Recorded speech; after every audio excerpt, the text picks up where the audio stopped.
Worried about the weather, unstable government, whatever. Worried about losing electricity? Let's talk about generators. I got one I'm going to show you. All right, we are going to be putting together the Firman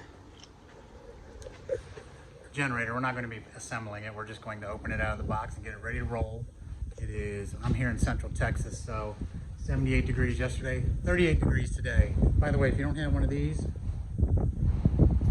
get mad at your wife or whoever for not getting you one, because that's the greatest hat ever. And don't give me crap about my garage. It's my garage, it's my space. I'll clean it up when I'm ready. Let's get putting this thing together.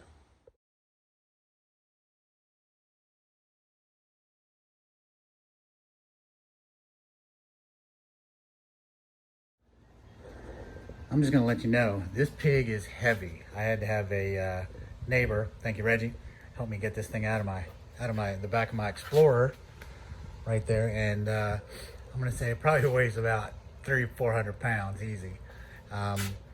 Let's get to putting this thing together. I'm just gonna tell you after the fact, super easy to put together. All we had to do is put the wheels on and literally the skid plate on the bottom. Just follow the instructions, they are foolproof.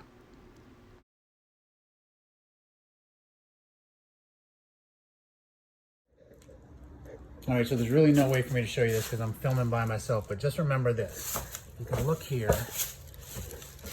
It's wheel, then washer underneath, and then cotter pin. So just remember that. Put a washer on the wheel spindle, then slide it down in, then put the washer on the bottom and put the cotter pin through. Wrench and repeat on the outside. Obviously I don't need to tell you this, but while you've got it, first of all, don't flip it up on its side. Don't put the oil in it or gasoline in it before you put the wheels on it. That's common sense.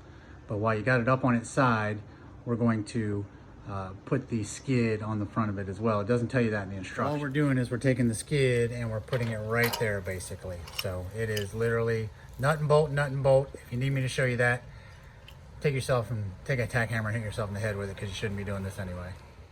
All right, once you get the wheels on, you get the handle up, it's pretty easy to move around, but I will tell you, this bad boy is rock solid. It is like a tank. Again, if I didn't tell you in the beginning, I bought this at Costco on sale. It was regular $8.99, and everywhere else I've seen it's been $1,000 to $1,100, and Costco had it for $200 instant off, so it was $6.99. So good for me. Next thing is, don't start it without putting oil in it. You got to put oil and gas in it. So they do send you a quart of 10W30, handy little funnel, and this is where we're going to fill it right here where the dipstick is. So be careful, do not overfill it. Just go slow and steady. By the way, I don't know if you can see it here, but looking at this dipstick, there is already oil on it, just so you know. So I'm going to wipe it off, put it back in, and see what we got here. So they do ship it, obviously, with some oil in it. They wouldn't do that because it would rust otherwise. Do yourself a favor also and check your funnel before you put it in. And luckily, I looked in mine, and it had a bunch of cardboard scraps and shavings in there. You don't want that getting down in your motor.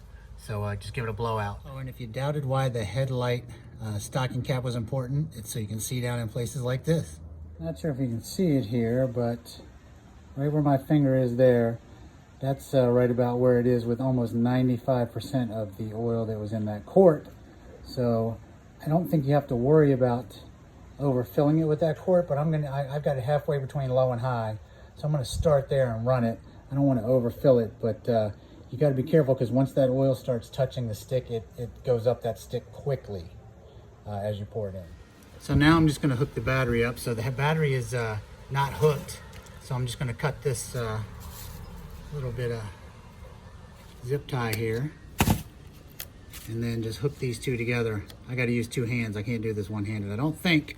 Let's see. Holy cow, look how talented I am. All right, I got some gas. Excuse me, it's cold out here, holy cow. Oh, let me turn my light off. I got some gas. It's been in a can for about 2 months I use for the mower. I'm not gonna risk it there. I'm gonna put new gas in this and get it started. I'm also gonna run it on the propane as well, because this is a three fuel generator, which is why it was a little more probably, but I'll try it on the gas and I'll try it on the propane. I don't have a natural gas line here at the house, so 2 out of 3 ain't bad. I'll be right back after I get some gas.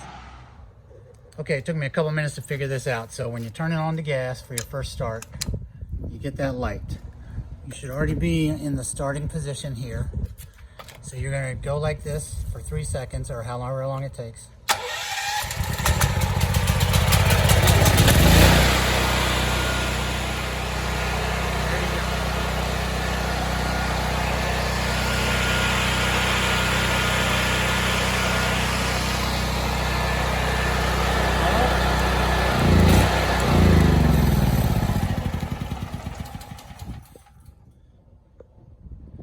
And if for some reason your first start wasn't successful, you got to do that whole process over again. So go back to start, make sure it's off, turn it back on, hit the start button again.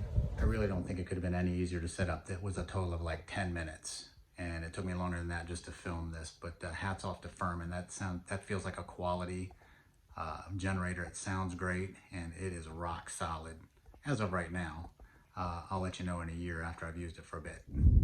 How about some shameless self-promotion and give me the thumbs up?